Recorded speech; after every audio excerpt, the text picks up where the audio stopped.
शिव भक्तों, आज मैं आपको बताने जा रही हूँ शिव पुराण के वायव्य संहिता के अध्याय 12 के द्वारा भगवान शिव के द्वारा बनाए गए पक्षाक्षर मंत्र के बारे में, जिसका अर्थ क्या है। कृपया आप ध्यानपूर्वक सुने। महादेव जी ने कहा, हे देवी, पक्षाक्षर मंत्र के महात्म्य का विस्तार पूर्वक वर्णन तो 100 करोड़ वर्षों में भी नहीं किया जा सकता। संक्षेप से इसकी महिमा सुनो। वेद में तथा सेवागम में दोनों जगह यह षडक्षर प्रणव सहित पक्षाक्षर मंत्र समस्त शिव भक्तों के संपूर्ण अर्थ का साधक कहा गया है। इस मंत्र में अक्षर तो थोड़े ही हैं, परंतु यह महान अर्थ से संपन्न है। यह वेद का सार तत्व है, मोक्ष देने वाला है, शिव की आज्ञा से सिद्ध है, अर्थात मेरे द्वारा सिद्ध है, संदेह शून्य है तथा शिव स्वरूप वाक्य है। यह नाना प्रकार की सिद्धियों से युक्त दिव्य, लोगों के मन को प्रसन्न एवं निर्मल करने वाला, सुनिश्चित अर्थ वाला अथवा निश्चय ही मनोरथ को पूर्ण करने वाला तथा परमेश्वर का गंभीर वचन है। इस मंत्र का मुख से सुखपूर्वक उच्चारण होता है। सर्वज्ञ शिव ने संपूर्ण देहधारियों के सारी इच्छाओं की सिद्धि के लिए इस ओम नमः शिवाय मंत्र का प्रतिपादन किया है। यह आदि षडाक्षर मंत्र संपूर्ण विद्याओं मंत्रों का बीज अर्थात मूल है। जैसे वट के बीज में महान वृक्ष छिपा हुआ है, उसी प्रकार अत्यंत छोटा अर्थात सूक्ष्म होने पर भी इस मंत्र को महान अर्थ से परिपूर्ण समझना चाहिए। ओम इस एकाक्षर मंत्र में तीनों गुणों से अतीत, सर्वज्ञ, सर्वकर्ता, तुद्धिमान, सर्वव्यापी प्रभु शिव प्रतिष्ठित हैं। ईशान आदि जो सूक्ष्म एकाक्षर रूप ब्रह्मा है, वे सब नमः शिवाय इस मंत्र में क्रमशः स्थित हैं। सूक्ष्म षडाक्षर मंत्र में पंच ब्रह्मा रूपधारी साक्षात भगवान शिव अपने मन से वाचक भाव से अर्थात बोलने वाले भाव से विराजमान है।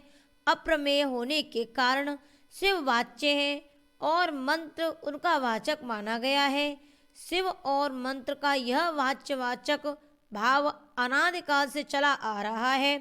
जैसे यह घोर संसार सागर अनादिकाल से प्रवृत्त है, उसी प्रकार संसार से छुड़ाने वाले भगवान शिव भी अनादिकाल से ही नित्य विराजमान है। जैसे औषध रोगों का शत्रु है, उसी प्रकार भगवान शिव संसार दोषों के स्वाभाविक शत्रु माने गए हैं। यदि ये भगवान विश्वनाथ न होते तो यह जगत अंधकारमय हो जाता, क्योंकि प्रकृति जड़ है और जीवात्मा अज्ञानी। इन्हें प्रकाश देने वाले परमात्मा ही हैं। प्रकृति से लेकर परमाणु पर्यंत जो कुछ भी जड़ रूप तत्व है, वह किसी बुद्धिमान चेतन कारण के बिना स्वयं करता नहीं देखा गया है। जीवों के लिए धर्म करने और अधर्म से बचने का उपदेश दिया जाता है। उनके बंधन और मोक्ष भी देखे जाते हैं।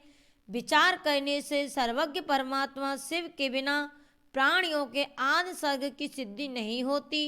जैसे रोगी वैद्य के बिना सुख से रहित हो क्लेश उठाते हैं, उसी प्रकार सर्वज्ञ शिव का आश्रय न लेने से संसारी जीव नाना प्रकार के क्लेश भोगते हैं।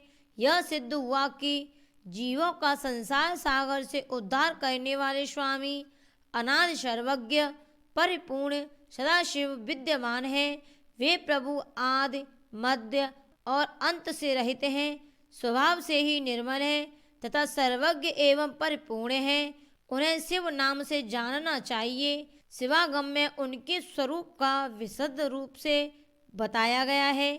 यह पक्षाक्षर मंत्र उनका अभिधान है अर्थात वाचक है, और वे शिव अभिध्य अर्थात वाच्य हैं। अभिधान और अभिधेय वाचक और वाच्य रूप होने के कारण परम शिव स्वरूप यह मंत्र सिद्ध माना गया है। ओम नमः शिवाय यह जो षडाक्षर शिव वाक्य है, इतना ही शिव ज्ञान है और इतना ही परम पद है। यह शिव का विधि वाक्य है, अर्थवाद नहीं है। यह उन्हीं शिव का स्वरूप है जो सर्वज्ञ परिपूर्ण और स्वभावत निर्मल है। जो समस्त लोगों पर अनुग्रह करने वाले हैं, वे भगवान शिव झूठी बात कैसे कह सकते हैं। जो सर्वज्ञ हैं, वे तो मंत्र से जितना फल मिल सकता है उतना पूरा का पूरा बताएंगे, परंतु जो राग और अज्ञान आदि दोषों से ग्रस्त हैं, वे ही झूठी बात कह सकते हैं। वे राग और अज्ञान आदि दोष ईश्वर में नहीं हैं। ईश्वर कैसे झूठ बोल सकते हैं, जिनका संपूर्ण दोषों से कभी परिचय नहीं हुआ। उन सर्वज्ञ शिव ने जिस निर्मल वाक्य पक्षाक्षर मंत्र का निर्माण किया है, वह प्रमाणभूत ही है, इसमें संशय नहीं है। इसीलिए विद्वान पुरुष को चाहिए कि वह ईश्वर के वचनों पर श्रद्धा करे। यथार्थ पुण्य पाप के विषय में ईश्वर के वचनों पर श्रद्धा न करने वाला पुरुष नरक में जाता है। शांत स्वभाव वाले श्रेष्ठ मुनियों ने स्वर्ग और मोक्ष की सिद्धि के लिए जो सुंदर बात कही है, उसे सुभाषित समझना चाहिए। जो वाक्य राग, द्वेष, असत्य, काम, क्रोध और तृष्णा का अनुसरण करने वाला हो, वह नरक का हेतु होने के कारण दुर्वासित कहलाता है। अविद्या एवं राग से युक्त वाक्य जन्म मरण रूप संसार क्लेश की प्राप्ति में कारण होता है। वह कोमल, ललित अथवा संस्कृत हो तो भी उससे क्या लाभ, जिसे सुनकर कल्याण की प्राप्ति हो तथा राग आदि दोषों का नाश हो जाए। वह वाक्य सुंदर शब्द बलि से युक्त न हो तो भी शोभन तथा समझने योग्य है। मंत्रों की संख्या बहुत होने पर भी जिस विमल षडाक्षर मंत्र का निर्माण सर्वज्ञ शिव ने किया है, उसके समान कहीं कोई दूसरा मंत्र नहीं है। षडाक्षर मंत्र में 6 अंगों की संपूर्ण वेद और शास्त्र विद्यमान है। उसके समान दूसरा कोई मंत्र कहीं नहीं है। 7 करोड़ महामंत्रों और अनेकानेक उपमंत्रों से यह षडाक्षर मंत्र उसी प्रकार भिन्न है जैसे व्यक्ति से सूत्र जितने शिव ज्ञान है और जो विद्या स्थान है, वे सब षडाक्षर मंत्र रूपी सूत्र के संक्षिप्त भाष्य हैं, जिसके हृदय में ओम नमः शिवाय यह षडाक्षर मंत्र प्रतिष्ठित है। उसे दूसरे बहुसंख्यक मंत्रों और अनेक विस्तृत शास्त्रों से क्या प्रयोजन है।